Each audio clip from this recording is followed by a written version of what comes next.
अज़ीज़ान मिल्लत इस्लामिया, आज मैं एक बहुत अहम चीज़ बयान करना चाहता हूँ।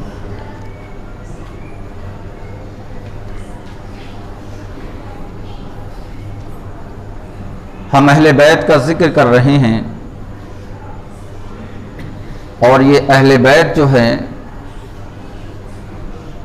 ये कोई आम अफराद नहीं है, ये अल्लाह के रसूल सल्लल्लाहु अलैहि वसल्लम के घर वाले हैं।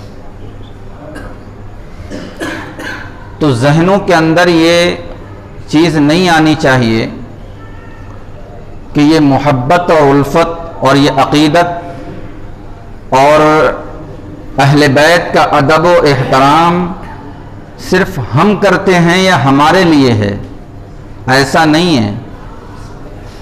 बल्कि आप बुखारी और मुस्लिम और दिगर कुतुब अहदीस उठाकर देखें तो आपको अंदाज़ा लगेगा कि सहाबा इकराम की वो जमात जो अस्साबिकूनल अव्वलून में दाखिल है,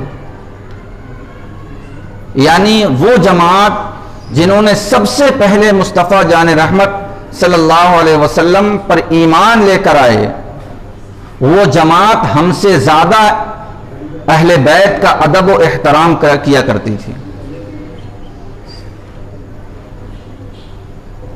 हजरत मौला अली खुलफाए राशिदीन में शामिल हैं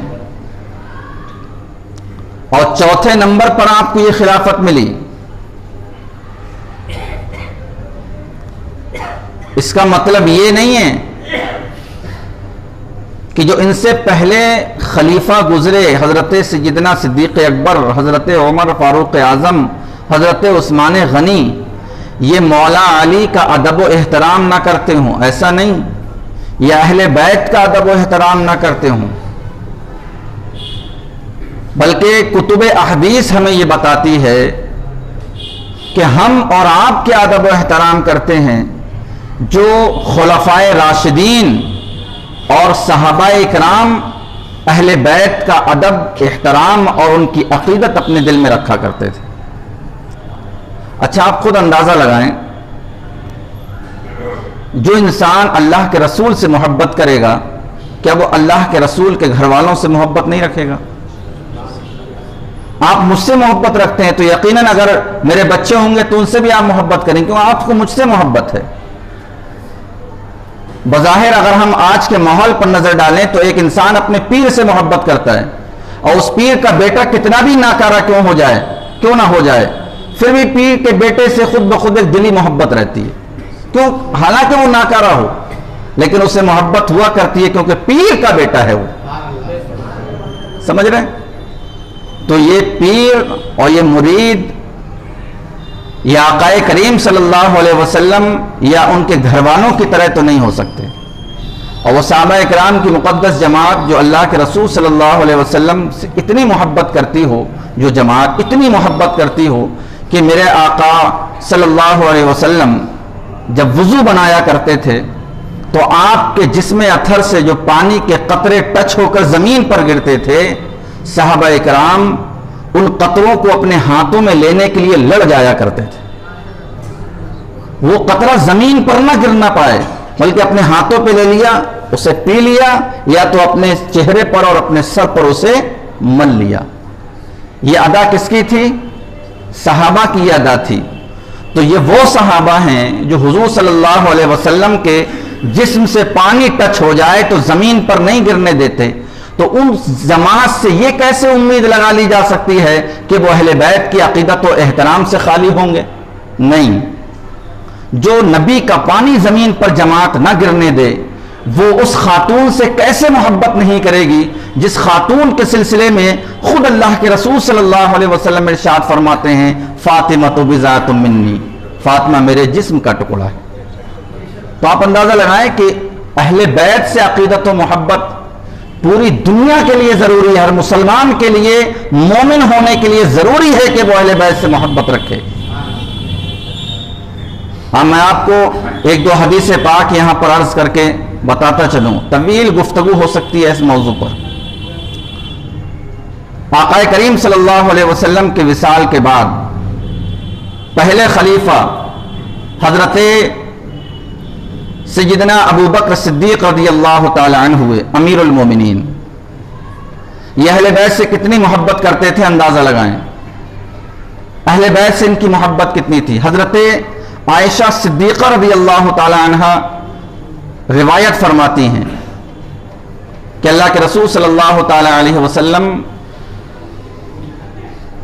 की मजलिस में जब हजरत सिद्दीक़ अकबर भी होते थे और हजरत मौला अली भी हुआ करते थे, तो एक दिन खुद हजरत आयशा सिद्दीक़ा, हजरत सिद्दीक़ अकबर रज़ियल्लाहु ताला अन्हु की बेटी, हुज़ूर सल्लल्लाहु अलैहि वसल्लम की बीवी, अपने वालिद गिरामी से दरियाफ्त करती हैं, कहते हैं अब्बा जान, मैं बारहा आपको देखती हूं कि जब आप हुजूर की महफिल में हुआ करते हैं या किसी भी महफिल में हजरत अली हुआ करते हैं उस महफिल में शरीक, तो आप बार बार अली के चेहरे को क्यों देखते हैं?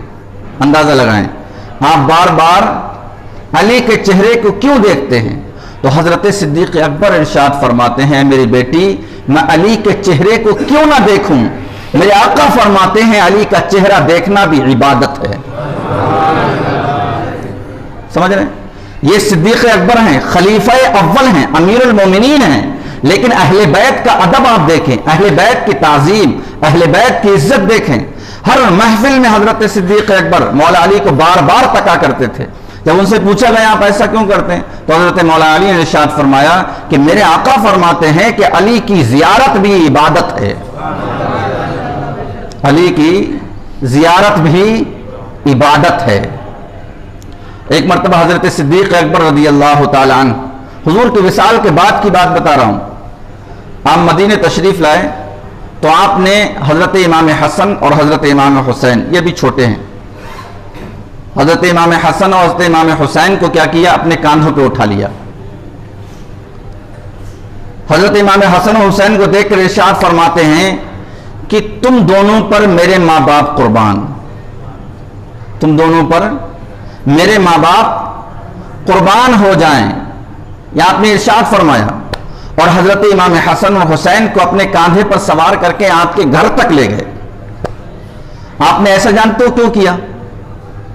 पहला जुमला आपने इरशाद फरमाया कि हसन और हुसैन पर मेरे माँ बाप कुर्बान हो जाएं, इससे इज्जत, ताजीम, तौकीर और आकीबत समझ में आती है। भाई किसी से हम कहें कि तुझ पर मेरे माँ बाप फिदा, समझ में आता है कि हम उसका बहुत अदब करते हैं। ये जुमला सहाबाए कराम अल्लाह के रसूल के लिए बोला करते थे, या रसूल अल्लाह हमारे माँ बाप आप पर कुर्बान हो जाएं। ये जुमला सहाबा हुजूर के लिए बोला करते थे, लेकिन हजरत सिद्दीक़ अकबर इमाम हसनैन करीमैन के लिए बोल रहे हैं कि तुम पर मेरे माँ बाप कुर्बान हो जाएं। और आपने अपने दोनों कांधों पर दोनों शहजादों को उठा लिया। हमें इतना तो इल्म है कि सिद्दीक़ अकबर की ज़ात का नाम है। अल्लाह के रसूल सल्लल्लाहु अलैहि वसल्लम की सुन्नतों पर सबसे बढ़कर अमल करने वाली कोई ज़ात है तो हजरत सिद्दीक़ अकबर की ज़ात गिरामी। फराइज पर मजबूती से अमल करने वाली ज़ात हजरत सिद्दीक़ अकबर की है। हजरत सिद्दीक़ अकबर ने अपनी आंखों से देखा था कि मेरे आका इन दोनों शहजादों को अपने कांधों पर उठाया करते थे, लिहाजा शहजादों को उठाना ये नबी की सुन्नत है। तो आपने सोचा कि चलो नबी की सुन्नत ये भी अदा कर ली जाए, इस सुन्नत किसे के पीछे रहा जाए। जब मौका मिल रहा है तो शहजादों को कांधों पर उठाकर नबी की सुन्नत पर भी अमल कर लिया जाए। तो ये मकाम था किसका? अहले बैत का, और ये अकीदत थी अहले बैत की हजरत सिद्दीक़ अकबर रज़ियल्लाहु ताला अन्हु के दिल में। बेशुमार रिवायतें हैं यहाँ पर। एक मरतबा हजरत बुखारी की ये भी रिवायत है, अल्लाह के रसूल सल्लल्लाहु अलैहि वसल्लम को सिद्दीक़ अकबर ने देखा था, और कितना करीब से देखा आप जानते हैं। सिद्दीक़ अकबर से ज्यादा किसी भी सहाबी ने अल्लाह के रसूल को करीब से नहीं देखा, क्योंकि आप दोस्त थे आपके, और नबूवत से पहले ही आपने दोस्ती का आगाज किया। ऐसा नहीं कि मतलब ऐलान नबूवत के बाद आपने ये दोस्ती की, बल्कि बचपन से दोस्ती थी आका करीम सल्लल्लाहु अलैहि वसल्लम से, और फिर आखिर तक ये दोस्ती बाकी रही। तो अल्लाह के रसूल सल्लल्लाहु अलैहि वसल्लम का जब विसाल हो जाता है तो एक दिन आप मदीना तशरीफ लाए, मस्जिद नबवी से नमाज से फारिग होकर बाहर निकल रहे थे। नमाज से फारिग हुए तो हज़रत सिद्दीक़ अकबर बाहर निकले। बाहर जैसे ही निकलते हैं क्या देखते हैं कि हज़रत इमाम हसन और हज़रत इमाम हुसैन दोनों खेल रहे हैं और हज़रत मौला अली भी वहाँ मौजूद हैं। तो हज़रत सिद्दीक़ अकबर ने इरशाद फरमाया कि हसन से ज़्यादा नबी करीम सल्लल्लाहु अलैहि वसल्लम के कोई मुशाबे नहीं। और आप इरशाद फरमाते हैं कि हसन और हुसैन ये दोनों बच्चे जो हैं ये हैं तो मौला अली के बच्चे, लेकिन इनकी शक्लें और इनकी सूरतें मौला अली से नहीं मिलती बल्कि मुस्तफ़ा जाने रहमत से मिला करती हैं। हजरत मौला अली ने जब ये जुमला हजरत सिद्दीक़ अकबर की ज़बान से सुना तो हजरत मौला अली मुस्कुराने लगे। और भला मिलती कैसे नहीं? हजरत आक़ाए करीम सल्लल्लाहु अलैहि वसल्लम ने जिन्हें अपना बेटा कहा हो, अपना शहजादा कहा हो, जिनसे ये फरमाया हो कि मेरी नस्ल इन बच्चों से चलेगी, तो भला वो आक़ाए करीम सल्लल्लाहु अलैहि वसल्लम के मुशाबे क्यों ना हो? तो ये हजरत सिद्दीक़ अकबर की अक़ीदत व मोहब्बत है अहले बैत के सिलसिले में। अब आइए हजरत उमर खलीफा दोम हजरत उमर बिन खत्ताब रज़ी अल्लाह तआला अन्हु के दौर में जब आपकी खिलाफत आई, आप अमीरुल मोमिनीन हुए, तो आपका हाल क्या था जानते हैं? हजरत उमर का हाल क्या था? हजरत उमर की मजलिस में और आपकी अदालत में कोई ऐसा फैसला नहीं होता था जिस फैसले पर हजरत अली मुहर ना लगाते। दोस्तों, ये अकीदत थी हजरत उमर की। और हजरत उमर बारहा इरशाद फरमाया करते थे कि हजरत अली अगर ना होते तो उमर हलाक हो जाता। एक दो मरतबा नहीं, कई मरतबा आपने इरशाद फरमाया कि अगर अली ना होते तो उमर हलाक हो जाता। जितने भी मुकद्दमे, जितने भी फैसले हुआ करते थे, वो सारे फैसले हजरत मौला अली के मशवरे से हुआ करते थे, उनकी रजामंदी से हुआ करते थे। एक मरतबा हजरत उमर रज़ी अल्लाह तआला अन्हु मिंबर शरीफ पर खुतबा दे रहे थे, इतने में हजरत इमाम हसन आ गए। हजरत इमाम हसन ने हजरत उमर से कहा, हजरत इमाम हसन बच्चे हैं, मस्जिद भरी हुई है, समझ रहे, सहाबा इकराम हैं, मस्जिद भरी है। हजरत इमाम हसन आए, अमीरुल मोमिनीन जो मुसलमानों का सरदार है इस वक्त, जिसके इशारे पर किसी की भी गर्दन मारी जा सकती है, समझ रहे हैं, उस शख्स से कौन? हजरत इमाम हसन आकर कहते हैं कि आप मेरे अब्बा के मिंबर से उतरें। जुर्रत देखें हजरत इमाम हसन की। हजरत इमाम हसन फरमाते हैं आप मेरे अब्बा के मिंबर से उतरें।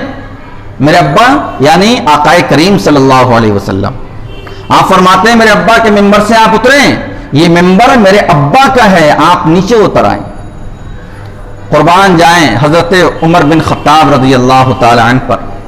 आज हमारी और तुम्हारी तरह कोई अमीर होता तो कहता ले जाओ इस बच्चे को कत्ल कर दो, लेकिन अकीदत देखें हजरत उमर बिन खत्ताब रज़ी अल्लाह अन्हु की अकीदत देखें। आप मिंबर से नीचे उतरते हैं और मिंबर से नीचे उतरने के बाद आपने हजरत इमाम हसन को गोद में लिया और अपने घर ले गए और उसके बाद कहते हैं ऐ हसन ये मिंबर मेरा नहीं बल्कि ये मिंबर तुम्हारे नाना जान का है। तो अजीज़ान मिल्लत इस्लामिया, ये जो आप देख रहे हैं अकीदत, ये हमने और आपने नहीं की है बल्कि उस जमात ने की है जिस जमात को ये शरफ हासिल है कि उन्होंने अपनी पूरी ज़िंदगी अल्लाह के रसूल सल्लल्लाहु अलैहि वसल्लम के लिए वक्फ कर दी है, जिन्हें खुलफाए राशिदीन होने का शरफ है, जिन्हें अशरे मुबश्शरा में शामिल होने का शरफ है। वो जमात हज़रत मौला अली, हज़रत इमाम हसनैन करीमैन और ख़ातून जन्नत की इतनी इज्जत और एहतराम किया करते थे। बेशुमार ऐसे वाक़यात हैं।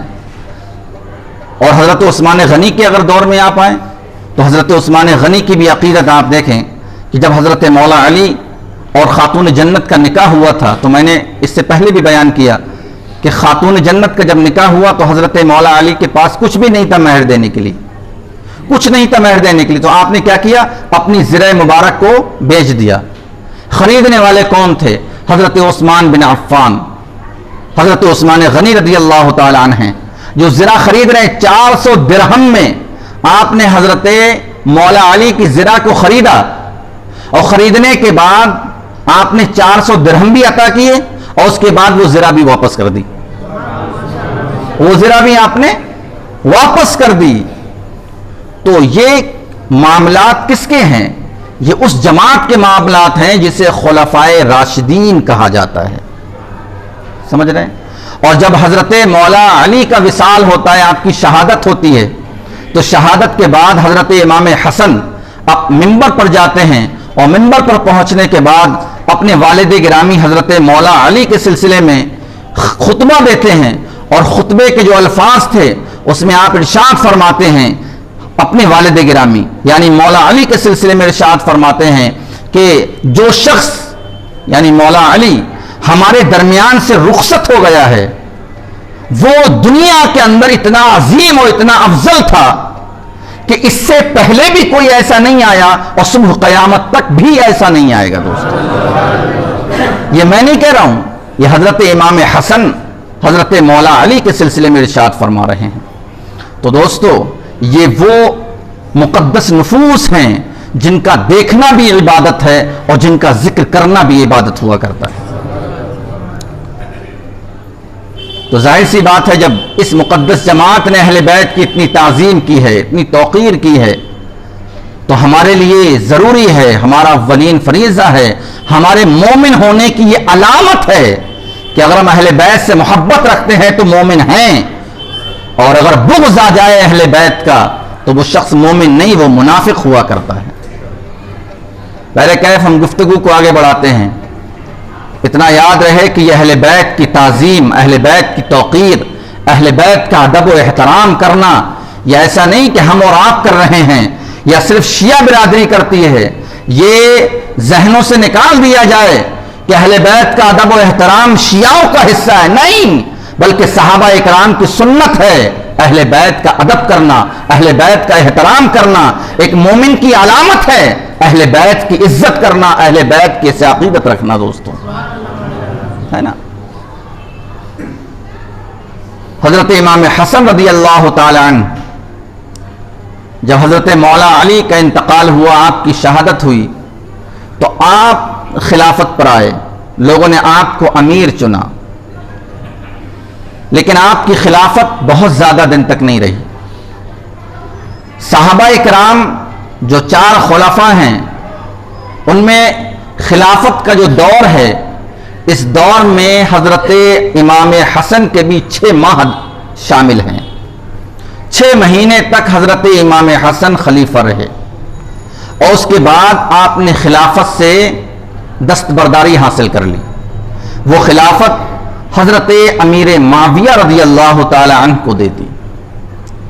इंशाअल्लाह ज़िंदगी बखैर रही तो 10 मुहर्रम के बाद जो हमारी गुफ्तगू चलेगी, उस गुफ्तगू में हम बताएंगे, खुलफाए राशिदीन की सीरत भी बयान करेंगे और हज़रत अमीर माविया और हज़रत मौला अली के दरमियान जो जंगें हुई उस पर भी इंशाअल्लाह हम रोशनी डालेंगे। लेकिन अभी अगर हम उधर जाते हैं तो गुफ्तगू बहुत तवील हो जाएगी और ये 10 रोज़ उसके लिए काफ़ी नहीं रहेंगे।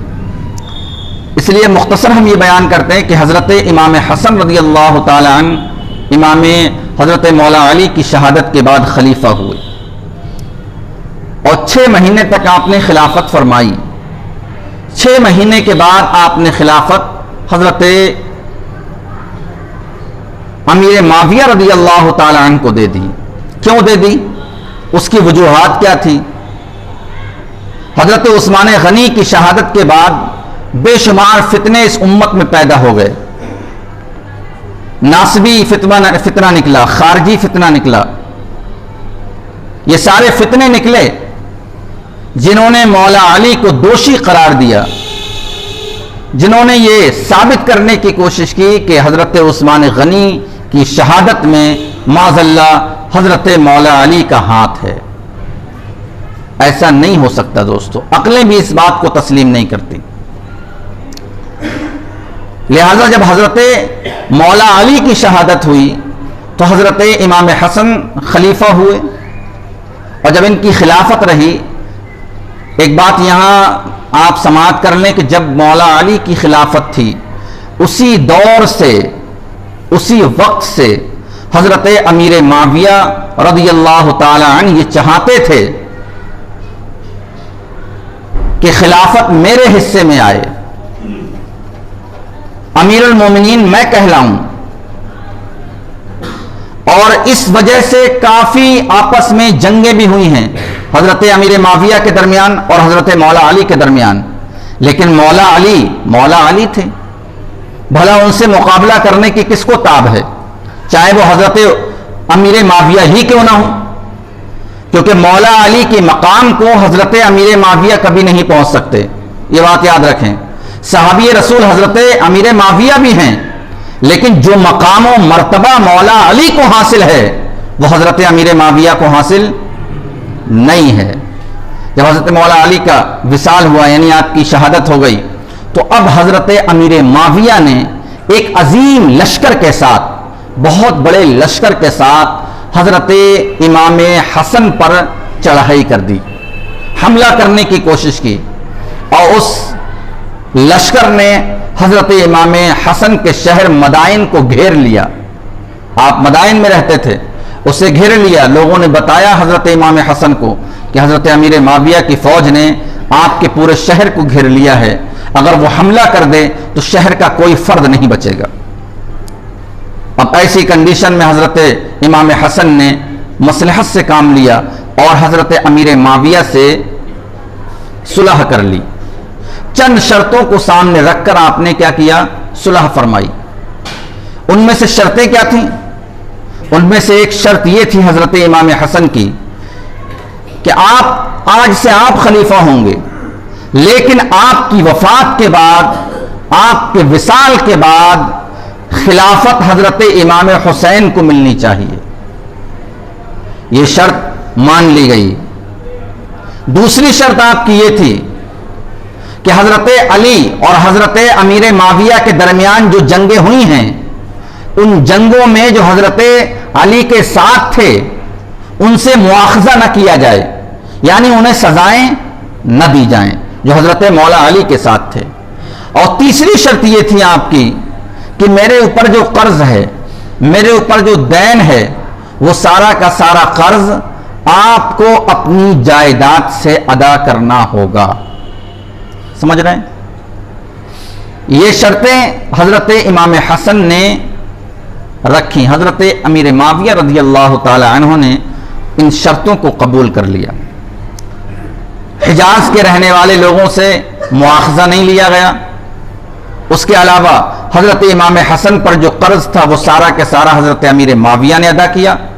और हजरत अमीर माविया भी अहले बैत का अदब व एहतराम फरमाया करते थे।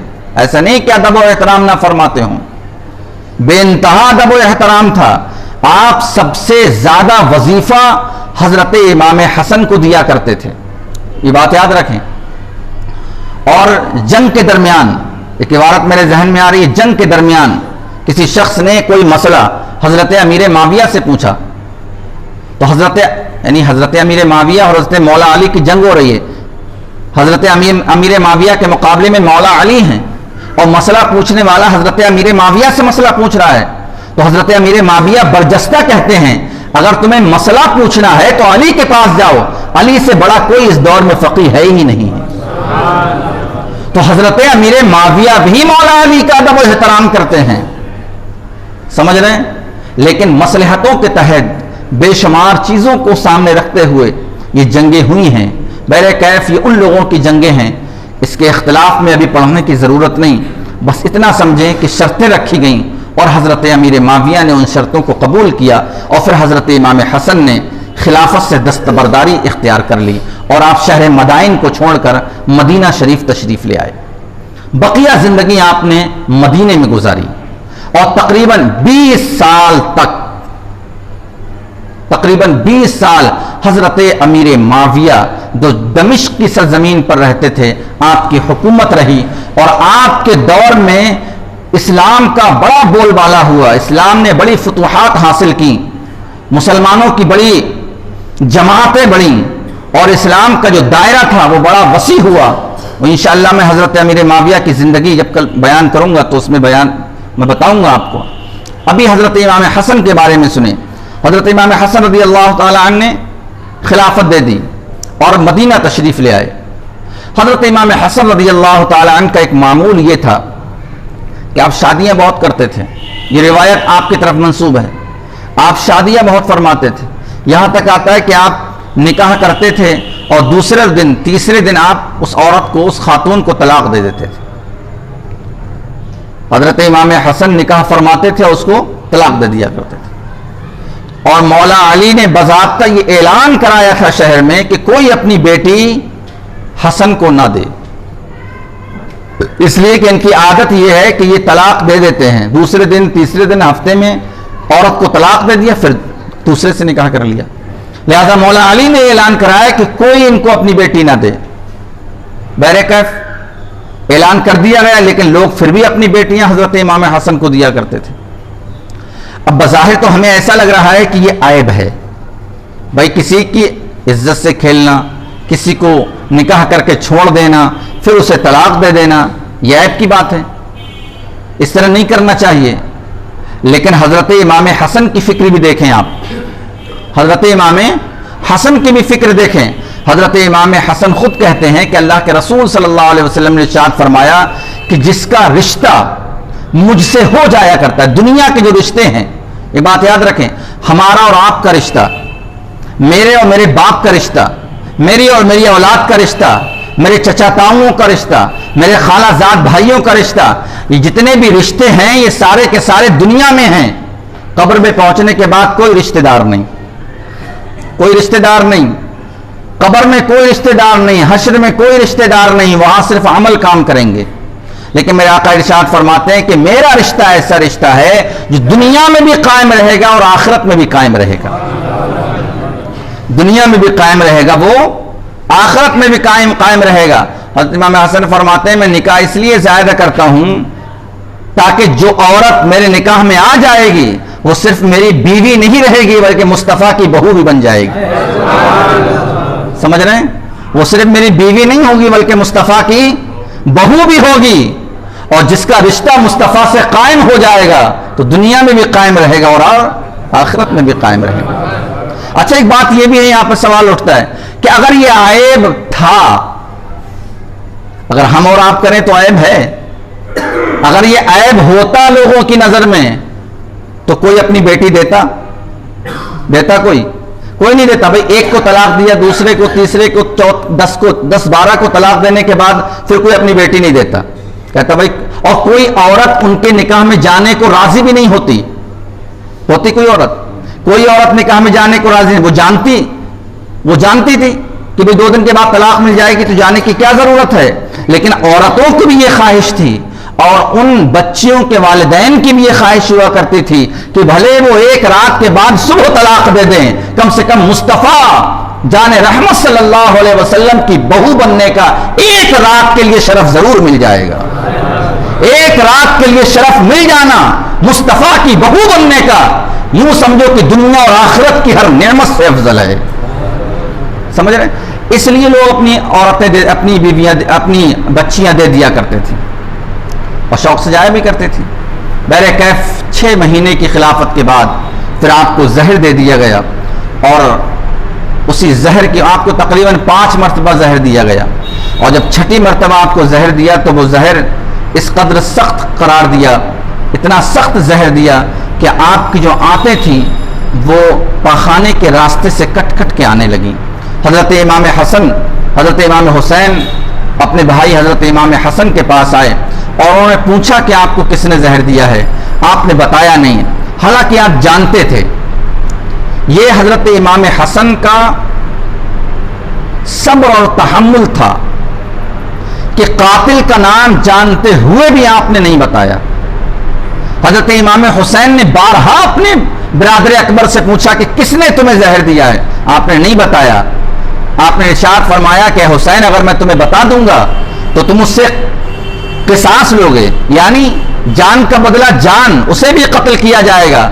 लेकिन ए हुसैन, मैं चाहता यह हूं कि जिसने मुझे कत्ल किया है, मुझे जहर दिया है, मैं उसका मामला और अपना मामला अल्लाह के सुपुर्द करता हूं। यह हिसाब दुनिया में नहीं, यह हिसाब महशर में होगा। रब फैसला हम और आप नहीं करेंगे बल्कि फैसला रब फरमाएगा। तो यह आपका सब्र था, आपका तहम्मुल था। आप जानते थे कि अगर मैं नाम ले लूंगा तो जाहिर सी बात है सिर्फ नाम लेने के बदले हजरत इमाम हुसैन और हजरत इमाम हुसैन के चाहने वाले किसास का मुतालबा कर देते, कोई किसास का मुतालबा करते, लेकिन जो खारजी थे वो भी अपने आप को मुसलमान कहते थे, वो उस कातिल की हमदर्दी में खड़े हो जाते और वो ये कहते कि अगर इन्होंने जहर दिया है, इस शख्स ने जहर दिया है या इस खातून ने जहर दिया है, तो उस पर गवाह कौन है, गवाह कौन है। और जब गवाह पेश न किया जाता, इधर इमाम हुसैन कत्ल का मुतालबा करते, इधर कातिल के जो हमदर्द थे वो गवाहों का मुतालबा करते, तो फिर मुसलमानों के दरमियान एक और जंग पेश आ सकती थी। लिहाजा इस मसलहत को सामने रखते हुए हजरत इमाम हसन ने कातिल का नाम नहीं बयान फरमाया, बल्कि कातिल के मामले को और अपने मामले को अपने मौला के सुपुर्द फरमा दिया कि जो भी फैसला होगा वो मैदान महशर में होगा, रब जो उसे सजा देगा वही सजा सबसे बेहतर हो। बहरकैफ हजरत इमाम हसन को जहर दिया गया और उसी जहर की वजह से आपका इंतकाल हुआ। 49 हिजरी में आपका इंतकाल हुआ। 49 हिजरी में जब आपका इंतकाल हुआ तो आपने आखिरी वक्त में यह वसीयत की कि मुझे अल्लाह के रसूल सल्लल्लाहु अलैहि वसल्लम के कुर्ब में दफन किया जाए। जो आज गुंबद खजरा है उसके अंदर जो कब्र है आकाए करीम सल्लल्लाहु अलैहि वसल्लम तशरीफ़ फरमाए, हज़रत सिद्दीक़ अकबर तशरीफ़ फरमाए, हज़रत उमर बिन ख़त्ताब रज़ी अल्लाह ताला अन्हुमा तशरीफ़ फरमाए, ये लोग तशरीफ़ फरमाए उसके अंदर अल्लाह के रसूल सल्लल्लाहु अलैहि वसल्लम के साथ। तो हज़रत इमाम हसन की भी ये ख्वाहिश थी कि मैं भी अपने नाना जान के साथ आराम करूं। जब आपके इंतकाल हो गया, आपकी शहादत हो गई, तो फिर क्या हुआ, हज़रत इमाम हुसैन ने हज़रत आयशा सिद्दीक़ा रज़ियल्लाहु ताला अन्हा से दरियाफ्त किया कि मैं अपने भाई इमाम हसन को गुंबद खजरा के अंदर दफन करना चाहता हूँ। तो हज़रत आयशा सिद्दीक़ा रज़ियल्लाहु ताला अन्हा ने इजाज़त दे दी कि आप उन्हें गुंबद खजरा के अंदर दफन कर दें। लेकिन मदीने का हाकिम उस वक्त, मदीने का गवर्नर जो था वो मरवान बिन हकम था, और बगैर गवर्नर के आप कोई काम नहीं कर सकते, याद रखिएगा। मरवान ने हजरत इमाम हुसैन को इजाजत नहीं दी कि आप अल्लाह के रसूल सल्लल्लाहु अलैहि वसल्लम के कुर्ब में दफन नहीं कर सकते। लिहाजा जब मरवान ने इजाजत नहीं दी तो फिर हजरत इमाम हुसैन ने अपने भाई हजरत इमाम हसन को जन्नतुल बकी में अपनी वालिदा मोहतरमा सैयदा खातून जन्नत फातिमतुज़ ज़हरा रज़ियल्लाहु ताला अन्हा के कुर्ब में दफन फरमाया। खातून जन्नत के पास आप आराम फरमा हैं। आज भी जन्नतुल बकी में आपकी कब्र मुअल्ला बनी हुई है। मुअज़्ज़ज़ सामईन, इस तरीके से हजरत इमाम हसन की ज़िंदगी है जो पूरी ज़िंदगी सखावत पर मामूल है।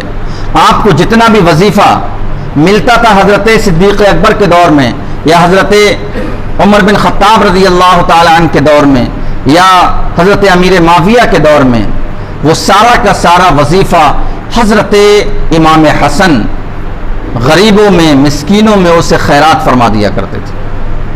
रिवायतें बताती हैं कि आपने अपनी ज़िंदगी में 2 मरतबा ऐसा किया कि घर का सारा साजो सामान और सारा मालो दौलत अल्लाह की राह में खर्च कर दिया, और 3 मरतबा कम से कम आपने अपनी ज़िंदगी का, अपनी पूरी जायदाद का आधा हिस्सा गरीबी और फ़कीरों में जो है वो खैरात फरमा दिया। तो इस तरीके की ज़िंदगी हज़रत इमाम हसन रज़ियल्लाहु ताला अन्हु की थी, जिनके बेशुमार फ़ज़ाइल और बेशुमार मनाक़िब कुरान और हदीस में मौजूद हैं और अल्लाह के रसूल सल्लल्लाहु अलैहि वसल्लम ने सराहत के साथ बयान फरमाया है। बहरकैफ सबसे बड़ी फजीलत आपके हक़ में तो यही है कि आप अल्लाह के रसूल सल्लल्लाहु अलैहि वसल्लम के नवासे हैं और खातून जन्नत के शहजादे हैं। दोस्तों, कल इंशाअल्लाह हम बयान करेंगे। अब कुछ मैं ज़िंदगी हज़रत अमीर माविया रज़ियल्लाहु ताला अन्हु की भी बयान करूँगा, और इमाम हुसैन की ज़िंदगी शुरू करने से कबल इंशाअल्लाह कल यजीद के बारे में भी बयान करूँगा कि यजीद कैसा था, कब और कहाँ पैदा हुआ, किस तरह इसकी तरबियत हुई, ताकि हमारे जहनों में ये रहना चाहिए कि इमाम हुसैन कब, कहाँ और कैसे पैदा हुए और किस तरह उनकी तरबियत हुई, और यजीद कब, कहाँ, किस तरह पैदा हुआ और इसकी तरबियत हुई। हालांकि इन दोनों का मुकाबिल कुछ नहीं है दोस्तों, कोई मुकाबिल नहीं है। क्योंकि हजरत अमीर माविया यजीद के वालिद मोहतरम रज़ी अल्लाह ताला अन्हु खुद इरशाद फरमाते हैं, जब उनसे एक मरतबा पूछ लिया गया कि आप अफजल हैं कि मौला अली अफजल हैं, उनसे पूछा किनसे? हजरत अमीर माविया रज़ी अल्लाह ताला अन्हु से पूछा गया कि आप अफजल हैं कि मौला अली अफजल हैं? तो हजरत अमीर माविया जो वक्त के हाकिम थे, उन्होंने याद तो क्या इरशाद फरमाया?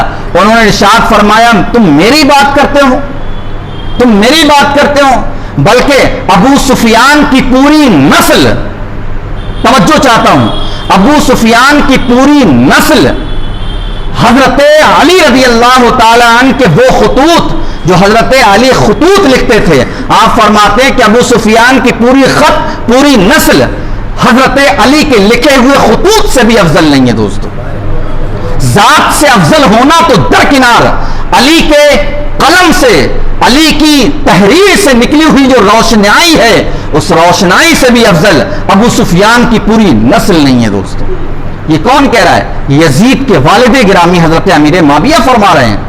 तो भला जब हजरत अमीर माविया ये कह रहे हैं तो यजीद हुसैन के मद्दे मुकाबिल कैसे हो सकता है? एक जमीन है तो एक आसमान है।